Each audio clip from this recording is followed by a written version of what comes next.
Hello fellow book nerds, this is Gabby and today we're talking the New York Times bestseller list. This video is gonna be a mess. I'm just gonna prepare you for it. I had like an inkling of idea and then I went to Hannah, my friend, and kind of talked it through and she was like, gave me some really good pointers, but then I feel like I lost my way somewhere halfway through it. And then today I realized the book I chose didn't even make sense. So we'll see what happens. But the original concept of this video was something to do with New York Times bestseller. You know, like read some New York Times bestsellers to see if they actually deserved it. And then I realized a lot of New York Times bestseller lists, the books are books that came out ages ago or something. So I wanted to focus on new releases that came out this year from January till March. So I kind of had a look throughout the whole thing, and then I went to indie bestseller lists, kind of compared it. I don't know. And in the end, what we're gonna do is I took 2 adult titles, 2 young adult titles that were on the New York Times bestseller list, in theory on March 27th, but I'll tell you where I went wrong. And we're gonna make them battle each other, and I'm gonna tell you what I thought, and we're gonna talk about it. So that's basically it. I don't know, maybe next quarter, because I want to do it quarterly, I will have had learnings from this, and maybe you can comment what you thought and what your ideas would be. Something to do, you know, with this concept. So maybe we'll improve next month. But for this month, we're gonna have a battle of New York Times bestseller books, except I didn't count anything that wasn't a new release from January till March, and I've already read. Today's battles, we have 2.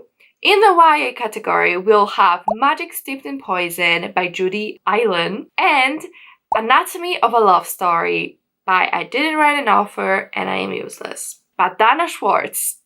Dana Schwartz. And then in the adult category, we will have Paris Apartment by Lucy Foley battling The Maid by, oh my god, I am so bad at this.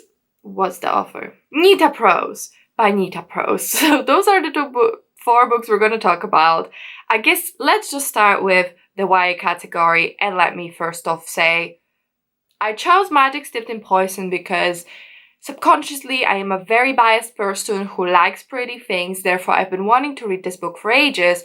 It didn't get on the bestseller list until 17th of April though, so it doesn't even fit into this category. And then I realized that I was like, yeah, but it came out on 29th of March, so I felt like if I left it for next quarter I couldn't talk about it.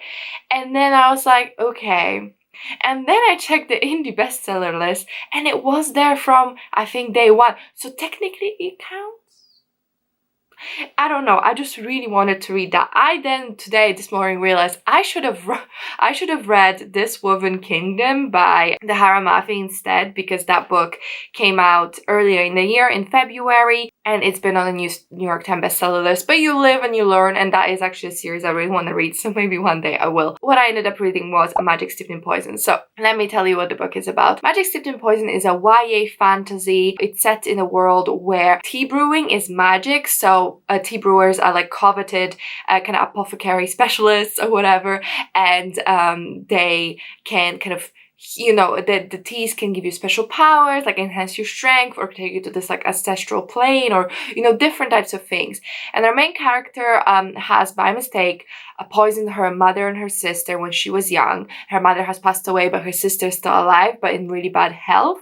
So when the main character hears about this competition in a palace, that's gonna be about who can be the best tea brewer person, she decides to join because as a reward it's kind of like you can ask whatever you want from the crown. So she decides to join, and the rest is history. I love this book. I feel like this is no surprise because I mentioned multiple times how I loved it. This book just had such amazing world building. It was so like decadent and it felt real in a sense, and the magic system was just so cool and unique, and it felt different, and you could just like taste the magic. I don't know how to explain it, but I felt like I could taste the magic. The world building was absolutely out of this world.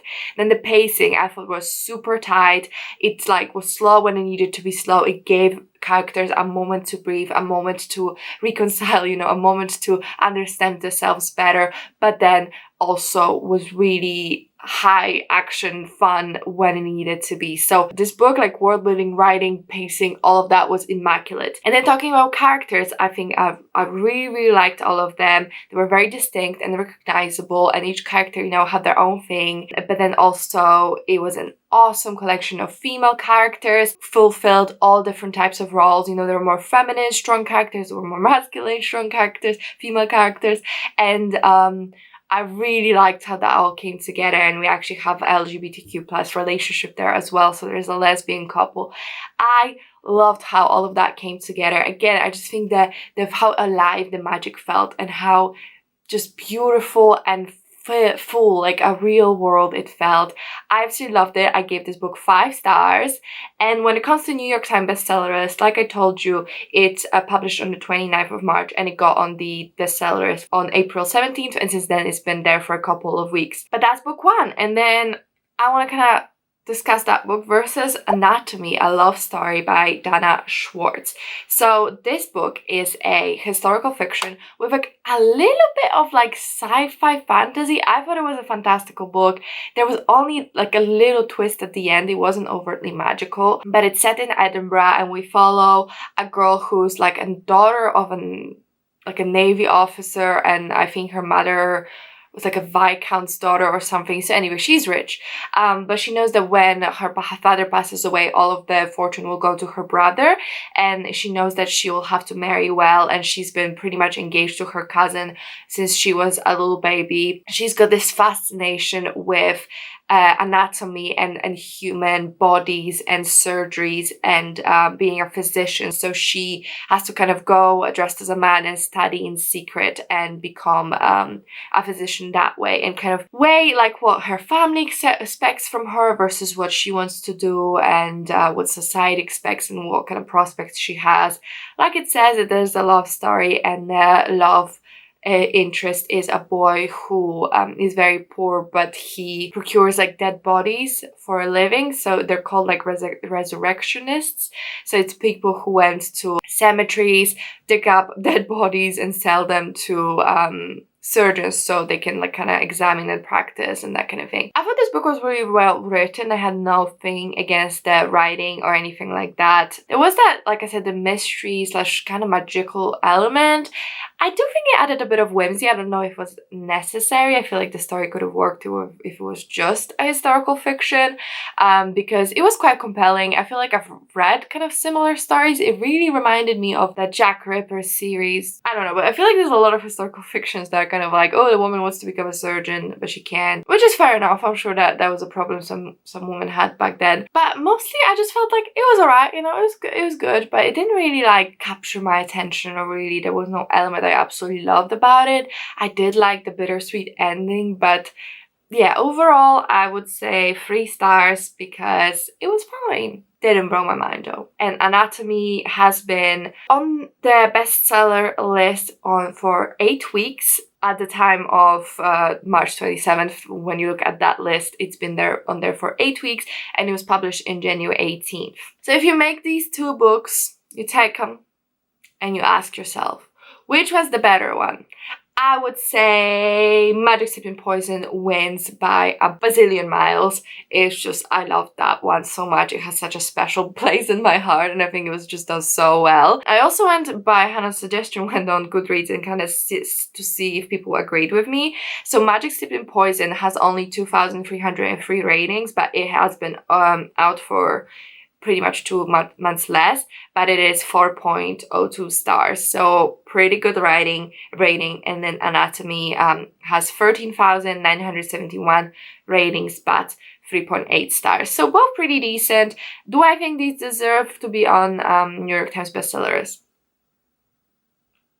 Yeah, I think Magic Steeped in Poison does. I do think I've read better books that came out this year than Anatomy, and I've not seen them on the list. Now I'm realizing probably I should have checked and told you those. Then in our second battle, we have 2 thrillers, one by a very popular author and one by an author I've not heard about, and I'm not sure that she's written thrillers before, but let's start with the more obvious one, Paris Apartment by Lucy Foley. So this book is like I said, an adult thriller. We follow a girl who moves to Paris to like kind of stay in her brother's house because she needs a little bit of help.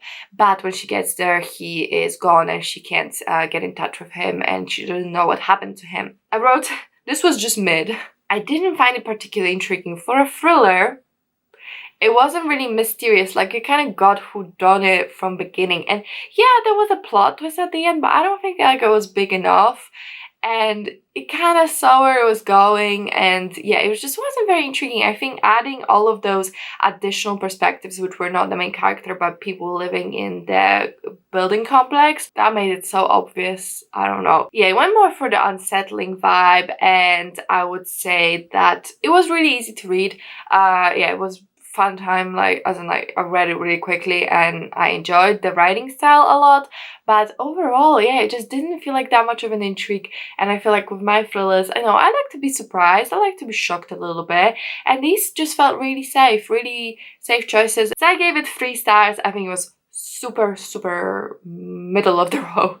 Wasn't bad, wasn't good, it was just mid. That's a book that came out on February 22nd and it was on the New York Times Bestseller list for 3 weeks. And lastly, we have The Maid by Nita Prose. So this is another adult thriller or adult mystery. It's not particularly thrilling, but yeah. So in this one, we follow a maid who works at a hotel, and it's not specified, but she reads like she's on the autism spectrum. And she works at a hotel, and one day she finds a dead body in one of the rooms of like a really rich guest. And it's kind of her experience of like finding out what happened to him and being involved in the investigation, but kind of more unique side to it, I guess, is the fact that she's autistic and how she perceives the world. And I said in my review that I don't want to rate this book, and I also have very conflicting thoughts. So here are my thoughts. I really enjoyed reading this book. I listened to the audiobook, the performance was really good, it just sold me. I fell in love with the perspective, it just felt so... You're so unsure, and you can definitely tell that the main character can't really read social cues, and the way it's explained, you know what's happening, but the main character doesn't really understand the significance, and there's all of that, and that's really sad and disturbing, and it just doesn't feel right, and it just gives you this feeling of anxiety. So rather than being a thriller that's so mad, it's not super thrilling, but it's very unsettling. It's just an interesting perspective, and I really fell in love with the main character's tone of voice. I really liked listening to her. I loved her going on and on about the cleaning and like her fascination with different little obsessions. Like it was all super interesting. I loved that. The mystery was interesting, all of that. Although, okay, the mystery wasn't like mind-blowing because like you can read social cues and you can understand what pretty much probably happened.